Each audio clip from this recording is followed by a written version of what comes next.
ซื้อน้อยมาให้ใจเด้อบ่นิวเด้อน มนี่สิให้ซองไอ้น้องเพิ่นไปใช้ขึ้นเฮือนแล้วบ่เพิ่น เอาสิขึ้นบิ๊กกันนะ อืม เดี๋ยวไปเอานั่นบ่จะกินลงมือเขา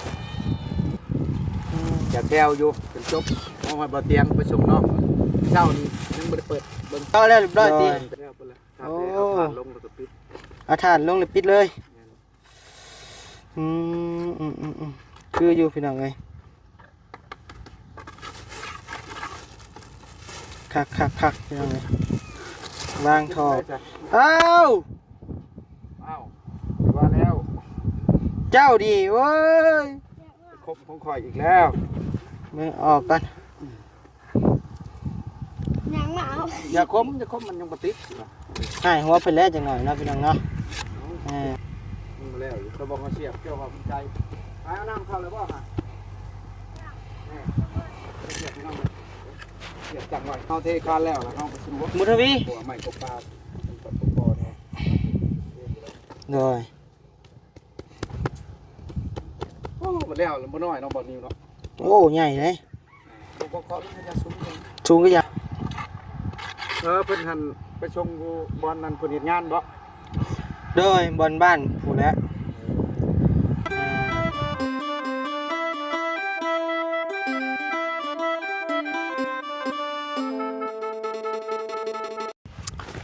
เอาพี่น้องเลยเนาะป้าโทพี่น้องเลยเปิดคลิปเปิดภาพมาบ้านนี่นะพี่น้องเนาะอยู่เฮือนอยู่ซานน้องสายฟ้าคือเก่าคือเดิมเลยพี่น้องเด้อเนาะมื้อวานนี่บ่ได้มาพี่น้องเลยเนาะบ่ได้มามืดพี่น้องเลยบ่ได้มาเฮือนน้องสายฟ้านะพี่น้องเนาะมาน้องสายฟ้าบุญทวีนะพี่น้องเนาะตอนนี้ก็การดำเนินการเฮ็ดหลังคาก็จบสิ้นไปโดยดีนะพี่น้องเนาะยังเหลือขั้นตอนเฮ็ดห้องน้ำห้องในเด้อพี่น้องเด้อเนาะจักฮอดขั้นใดแล้วบ่นิวก็บ่ได้มามื้อวานนี่เนาะจักฮอดขั้นใดเพราะว่าก่อนสิบ่ได้มานี่ไปเคลียร์ประเด็นเรื่องที่ว่าสาวแต่กับบ่าวไล่แล้วก็บ่าวไส้นะพี่น้องเนาะที่ว่าจะลงมือใส่บ่าวเตียงขนาดเนาะพากันตุ่มโฮมกันมื้อวานนี้ไปเคลียร์ให้มันจบสิ้นภารกิจพี่น้องเอ้ยมื้อนี้ก็จบเรียบร้อยพี่น้องเอ้ยเนาะถือว่าจบกันด้วยดีนะพี่น้องเนาะทางบ่าวไส้บ่าวไล่ทางพ่อทางแม่เพิ่นก็ยอมแล้วเรียบร้อยพี่น้องเอ้ยยอมรับผิดทุกอย่างนะพี่น้องเนาะที่เพิ่นได้กระทำลงก็ดีแล้วแหละเนาะมันจังบ่มีปากเสียงกันนะพี่น้องเนาะให้มันจบแบบนี้แหละทางบ่าวไล่ก็ทางบ่าวไส้ก็แต่งขันหามาขอโทษหรือว่ายังขอโทษไอ้เตียงนะพี่น้องเนาะแต่งขันหามาก็ดีแล้วแหละเนาะที่เพิ่นคิดได้นะพี่น้องเนาะแต่คิดได้ก็คือว่าและใช้เกินไปพี่น้องเอ้ยเพราะว่ากระทำลงไปแล้วเนาะพี่น้องเนาะภาพมันออกมาแบบนั้นแล้วก็บ่เป็นหยังดอกก็ยังดีที่เพิ่นยังสำนึกได้พี่น้องเอ้ยเนาะก็อย่าเพิ่นบ่เป็นหยังดอกพี่น้องเอ้ยมันจบสิ้นก็แล้วไปแหละพี่น้องเอ้ยมันจังบ่มีเรื่องให้เจ็บปวดสมองเนาะพี่น้องเนาะทางอีต้นก็เป็นไตอีต้นลาวทางไอ้เตียงก็เป็นไตอีต้นลาวพี่น้องเอ้ยเนาะแลนใต้แลนเนื้ออยากให้เรื่องมันจบพี่น้องเอ้ยโอ้ยผู้ลงใต้คือพี่น้องได้เห็นแล้วเนาะมันหลดโอ้ยพี่น้องเอ้ยแลนใต้แลนเนื้ออันทั้งที่บ่เป็นเรื่องของตัวเองนะพี่น้องเนาะแล้วก็บ่เป็นเรื่องของครอบครัวตัวเองอีกพี่น้องเอ้ยแต่เราก็แลนใต้แลนเนื้อกับไตอีต้นลาวพี่น้องเอ้ยบ่ได้กินบ่ได้หยำหยังแห้งแต่กระดูกพี่น้องเอ้ยก็บ่เป็นหยังดอกนะพี่น้องเนาะเคลียร์กันลงโตแล้วเรียบร้อยพี่น้องเอ้ยจบกันโดยดีเด้อพี่น้องเด้อเนาะเมื่อวันนี้บ่นิวก็ไปอยู่พุ่นแหละมืดเว้นพี่น้องเอ้ยออกแต่เช้าๆนะพี่น้องเนาะอย่ามันจบเรื่องนั้นพี่น้องเอ้ยเนาะมาข่าวเรื่องซ่านน้องบุญทวีสายผ้าคือเก่าเด้อพี่น้องเด้อเนาะเดี๋ยวบ่นิวกลับมามื้อนี้มาอัปเดตเพิ่มเติมให้พี่น้องได้เบิ่งได้ชมนํกันเด้อพี่น้องเด้อเนาะเรื่องของน้ำของในสิไปฮอดไสแล้วพี่น้องเอ้ยเมื่อวานนี่มีแต่บาวลี่ขึ้นมาเนาะบ่นิวบ่ได้ขึ้นมาซับวันบาวลี่มาหอบแรงๆหอบค่ำๆพี่น้องเอ้ยเนาะมื้อนี้ก็คือว่าเห็นน้องบุญทวีบ่เด้ๆพี่น้องเอ้ยซอยสร้างนะพี่น้องเนาะก่อนอื่นนั้นบัดนี้ก็ขอกราบทักทายสบายดีพ่อแม่พี่น้องหมดทุกคู่ทุกคนเด้อพี่น้องเด้อเนาะ ยินดีต้อนรับเข้าสู่ช่อง YouTube บ่าวนิวสะพานบุญเด้อพี่น้องเด้อเนาะโดยอืมมาช่วยๆพี่น้องเอ้ยมื้อนี้ก็ได้ 10 โมงละเนาะเพราะว่าบ่าวนิวตื่นแต่เช้ากะว่าสิมาแต่เช้าพุ่นล่ะเนาะแต่ว่าไปเปลี่ยนยางติดรถอีกพี่น้องเอ้ยเนาะไปเปลี่ยนมันไปเปลี่ยนก็เอาอันของเก่าดอกไปใส่เนาะพี่น้องเนาะเดี๋ยวพาไปเบิ่งเอาของเก่าพอได้ใช้ก่อนพี่น้องเอ้ยเพราะว่าห้านขายเพิ่นบ่มีนะพี่น้องเอ้ยเอาตัวเก่านี่แหละใส่ก่อนนะพี่น้องเนาะเอาตัวเก่าใส่ก่อนจำซาห้านเป็นเอามาแต่พังไทยพุ่นแหละพี่น้องเอ้ยเนาะเพราะว่ามันเป็นยางอะไรยางมือสองมาแต่พังไทยอันนี้ก็เอามาหอยเม่นคือเก่าพี่น้องเอ้ยบางเทื่อได้ใส่เนาะเดินทางมากับบ่าวพัดไส้2คนบ่นิวก็ได้เนาะบ่าวยาวบ่ได้มาเด้อพี่น้องเด้อเนาะเพราะว่าบ่าวยาวเพิ่นเดินทางไปส่งสาแต้เนาะพี่น้องเนาะบ่าวนิวบ่ได้ไปโดยสบายดีเด้อบ่าวนิวบ่ได้ไปพี่น้องเอ้ยมาอัปเดตเพิ่มเติมให้พี่น้องเบิ่งอยู่เฮือนน้องบุญทวีก่อนเนาะพี่น้องเนาะก็คือเราสิได้มาผู้เดียวสิได้เกี่ยวจักมาเลยโดยเอาสั่นเลยเด้อเดี๋ยวค่อยเข้าไปเยี่ยมไปยามมึงก่อนไปเบิ่งก่อนฮอดคันได้แล้วผักก่อนผักหยังพากัน FC เขาไปเบิ่งนี่เด้อคลิปข่อยเด้อถ้ามี FC หลายเลยบ่เปลี่ยนชื่อใหม่นะข่อยก็งงดิเนาะบ่ทันดีเว้ยเอาพี่น้องเอ้ยเนาะทางบ่าวพัดไส้เพิ่นได้เปลี่ยนชื่อช่องใหม่เด้อพี่น้องเด้อเนาะเปลี่ยนชื่อวันได้น่ะสายกกสายบุญ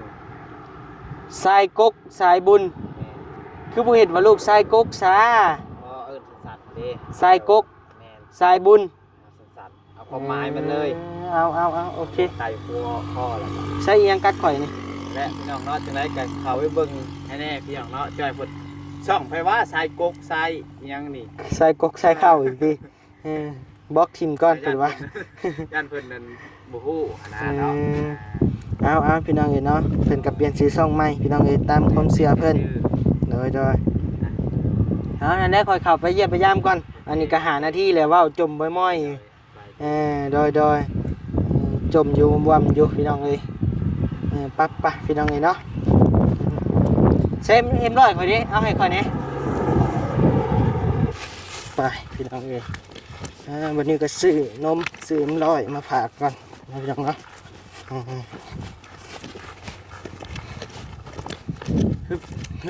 ฮึบปูนพี่น้อง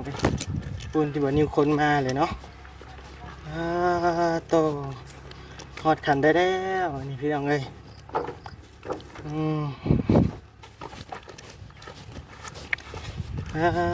โตไวลีนี่สวัสดีเด้อพ่อเด้อสวัสดีโดยพ่อไวลีเนาะนี่เนาะ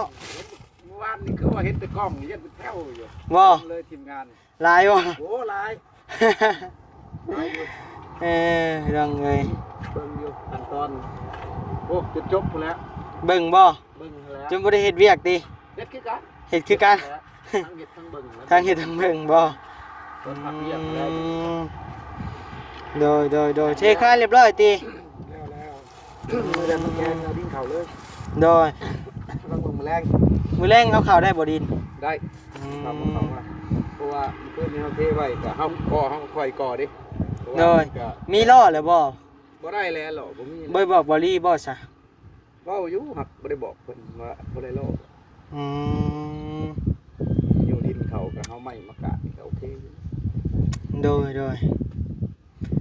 ใช้บุญทวีคือว่าเห็นบุญทวีก่อซอยเจ้าเมื่อกี้นี่เพราะเพิ่นหิวปูนผสมปูนเพิ่นไปใช้เลยซะผู้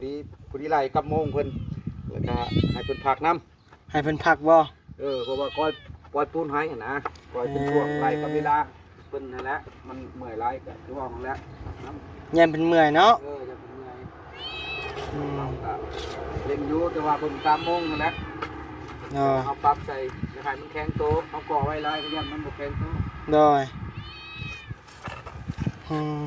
เอ็มด้อยพอซื้อเอ็มด้อยมาให้ใจเด้อบ่นิวเด้อนมนี่สิให้ซองไอ้น้องเพิ่นไปใช้ขึ้นเฮือนแล้วบ่เพิ่นเอาขึ้นบิ๊กกันเดี๋ยวไปเอานั่นบ่จะกินลงมือเขาจะแซวอยู่เป็นจบเอามาบ่เตียงไปส่งน้อง เจ้านี่ยังบ่ได้เปิดเบิ่ง โดย แต่ตัวมันข้างบ้านนี่ อืม ท่านประธานพี่น้องเอ้ยท่านประธานชายฟ้าพี่น้องเอ้ยมาแล้วพวกแซดหาบ่นิ้วนำพี่น้องเอ้ยมาบ่มื้อนี้มาบ่อยู่ บัดมาหรือบ่ย่างมาหามันแดด ว่าแบบชังฝนตกบ่ฝนตก เอานมนี่ซื้อมาฝากนี่ มาลง เอาชีชมนะมัน ผม แซ่บ มาตากเด้อมื้อนี้เด้อมีญาติผมกันได้บ่เล็กสักไปต้องมันจะเอาไปใส่ จะมานี่ไหมจกเอาอ้ายใจเด้บุญทวีเด้ใช่คือบ่เห็น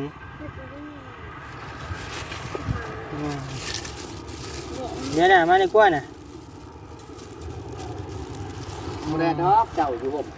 ซ้ำนี่ก็ว่าแดดกินมึงดูนมน่ะกินเบิ่งมันความมันเย็นมันแซ่บน่ะกินเบิ่ง อาจารย์เด้อ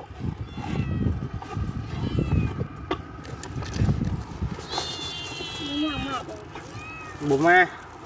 บ่มาเราสั่งจะแล้วแล้วว่าสิมาน้ำเจ้าบ่แล้วว่ามื้อใดสิมากับเบาลีจะเสร็จหาแล้วหรือบ่เป็นได้ว่าสิมา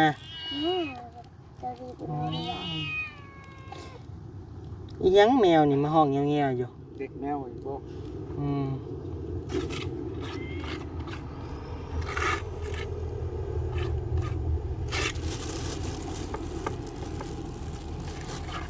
เรื่องเลยเนาะพอมันจะลุยเลยแดดกินข้าวแล้วบ่พอ ยังจักหน่อยก็แล้ว อันนี้เจาะแล้วเรียบร้อยตี แล้วไปแล้วถ้าเอาผ่านลงแล้วก็ปิด เอาถ่านลงเลยปิดเลย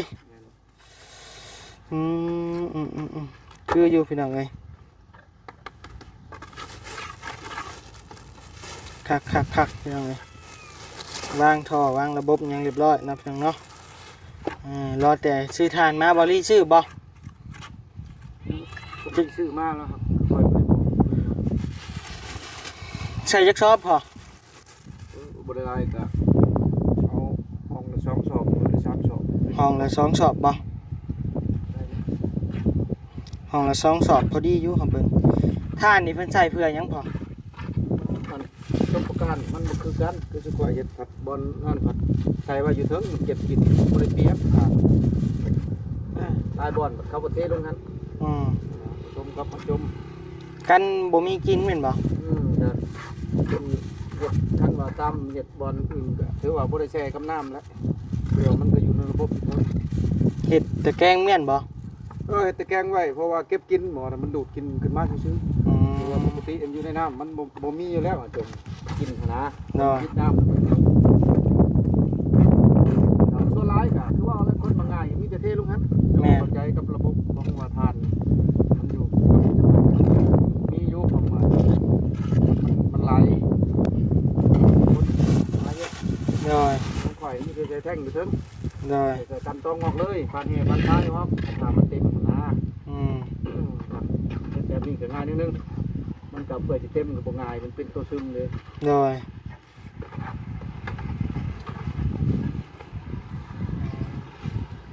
มื้อนี้บ่มีไผเข้ามาบ่มื้อนี้ ยังเห็น ยังบ่เห็น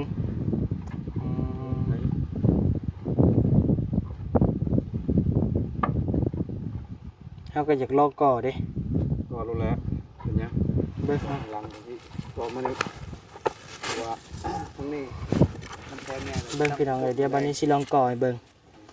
สิก่อเป็นบ่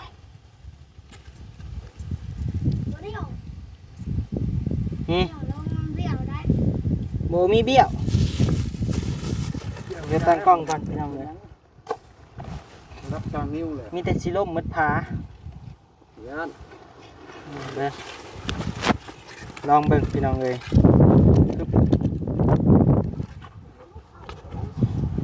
หิวข้าว กินได้จ้ะ อ้าว อ้าวว่าแล้ว เจ้าดีเว้ย ครบของข่อยอีกแล้ว มึงออกกัน อย่าคมมันยังปฏิด ให้หัวไปแล้วจังหน่อยเนาะพี่น้องเนาะ บ่ได้ซอยเวียกซอยงานมาเฮ็ดของหมู่เพเจ้านี่หยอกเด้อพี่น้องเด้อเนาะ นิ้วบ่จักคือกันน่ะเอ้ยใส่ผ้าเอ้ยเบิ่งง่าย เล็กน้อยจะหดยังเล็กเลย อ้าวคนแล้วเหล็กสากจะต้องมันเปียกกว่าสิ อย่าจับมันสิเพ มันฉากเห็นมันเป็นฟันภาพประกอบปุ๊บ วงกบซื้อมาเลยบ่รอบแรกตอนช่วยนี่เจ้ามาจากสุปกอบว่า โดย ไปเอามาแล้วเขาบอกเขาเสียบเจ้าความใจไปเอาน้ำเข้าเลยบ่ฮะนี่เสียบน้ำเลยเสียบจังไว้เสียบเสียบ มุทวีเอานมแม่นี่เชิญเลยปู นี่นมฮะนมเลย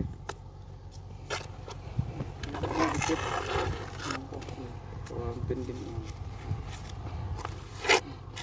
งามเลยแน่เหยียบแมวโปะไปเลยกันบ้าง เอาพี่น้องเลยเนาะเป็นเวลาหลายเดือนหรือว่า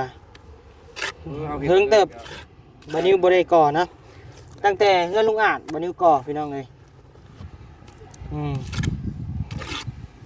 ได้อยู่ดอก คืออยู่บ่พอเด้อ คือแล้วเป็นน้องข่อยคือกันแล้วข่อยป้าให้ก่อเลยเขาเป็นคือกันชาติแต่เคยเห็นเคยไปเลยอ๋อได้เด็กกับบรีมคืนละ จักโมง 9 โมงป่ะเป็นเมื่อ พอเขาเทคานแล้วเขาก็สะดวกนะตัวใหม่กบปลาปัดกบปอเนี่ย โดย โอ้มาแล้วมันน้อยน้องบอลนิวเนาะ โอ้ใหญ่เลย บอกขอลูกพญาซุ้มยัง ชูงก็ยามันบ่ ยามเป็น คือว่านั่น มันสำนักได้อยู่ ได้บ่ เดี๋ยวมันค่าหินอยู่นะมีหินมันหมด มันของตัวนี้มันอยู่ต่ำเลยแต่จริงมันต่ำเด้ โอ้ พอแล้วได้ไก่แล้วก็ได้นั่งไก่มันจะมา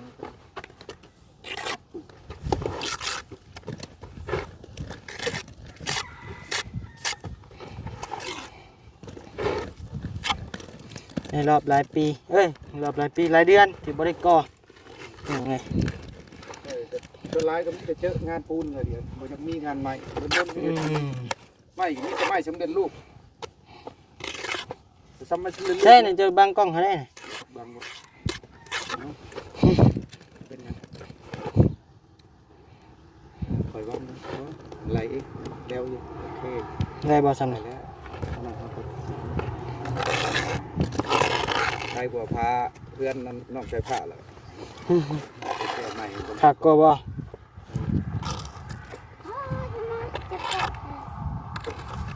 บ่จัดไปหาม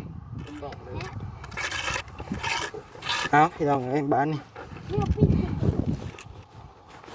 ได้บ่ตัวนี้น้อยโพดเนาะ เอาก้อนต่อเลยเนาะ ฮะ เอาก้อนนี้ต่อเลยแต่นี่มันครึ่งสิครึ่ง ได้แล้วพี่น้องเอ้ยซ้ำนี่ก็พอเลยเนาะทดลองสีมือซื่อๆเนาะเดี๋ยวให้พอเพิ่นชานต่อนะพี่น้องเนาะเอาลองเฮ็ดเบิ่ง ดีปะ เดี๋ยวไว้อยู่พอเพิ่นก่อก็ได้ แม่เพื่อนก็นี่มันเหงาเลย ใส่บ่ยาว หาอะไรกัน บ่ได้แม่นบ่ยาว ดี บ่ผัดใส่ คนใส่ดีคนยาวจังสิเปียกว่าที่ยาวนี่สิเปียก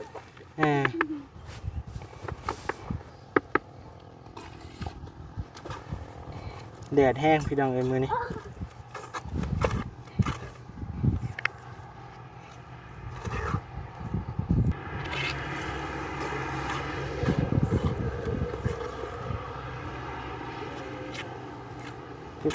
ปึ๊บพี่น้องเอ้ย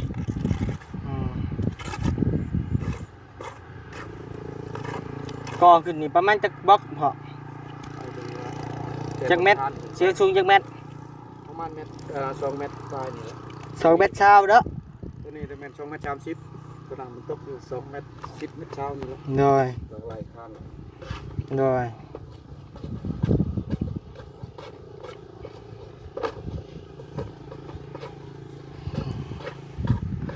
ตัวนี้ก็ใส่ของงอเนาะบัดนี้ใส่ของงอแล้วก็ตั้งใส่เลยพี่น้องเลย เป็นโควิดแบบไหนเอาตอนโควิดธรรมดาบ่หรือโควิด สะโคกและตัวสูงนั่นแหละ สูงกว่า แม่น เกิดตัวสูงกว่าเอาเห็ดก่อนสบายตั้งกระรถ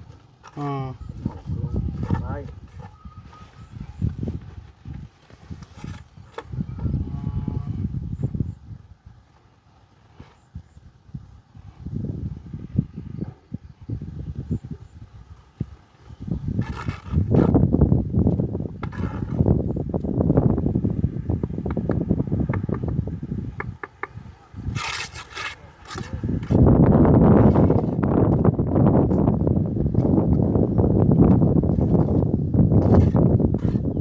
โอเคเปเวอร์พักพรบ่บัดนี้ ได้แต่สมคุ เออได้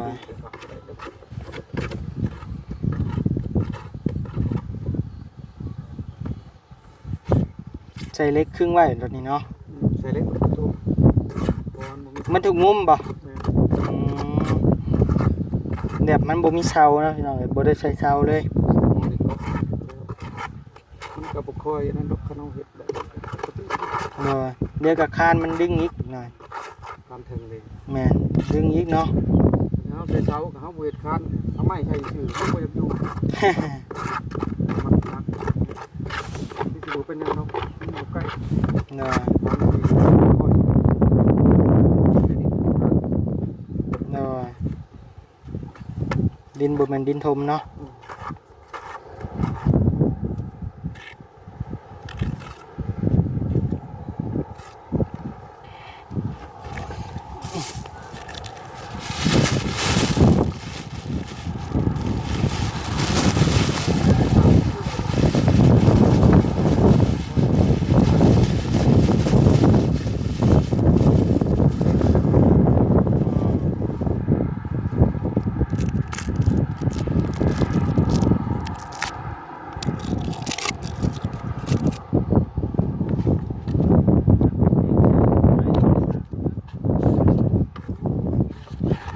รับแล้วบ่น่ะ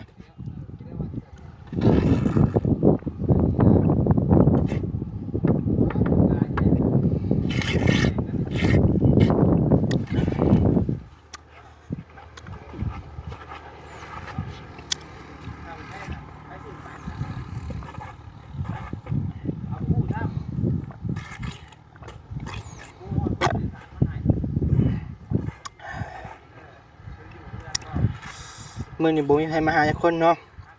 เขาบ่แซนบ่ยังบ่มาเนาะ เดี๋ยวกายเลย ว้าวเห็นอยู่แถวเซโนพุ่นใกล้กัน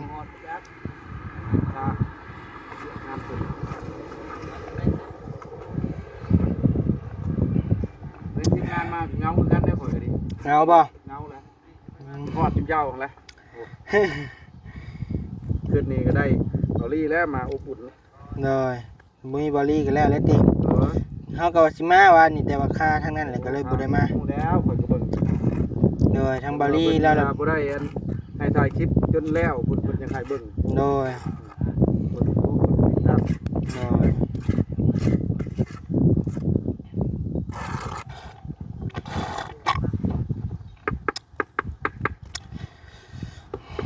เฮายังบ่ได้กินฮอดข้าวเช้าเฮาก็ได้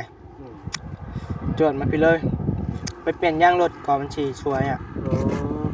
ตื่นแต่7:00 นว่าสิไปอ่ะ เตียงเฮาอยู่เว้ยอยู่เฮาว่าตื่นเช้าว่าสิไปส่งน้องสาวแต่แหละพี่น้องเอ้ย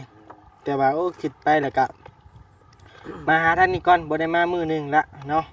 ก็เลยว่าให้ทางบ่าวยาวกับบ่าวเตียงไปส่งนะพี่น้องเนาะ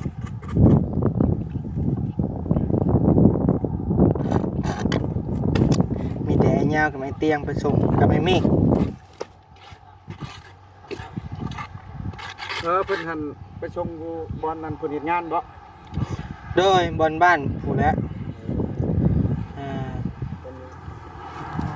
ยังต้มมีแล้วบ่นะ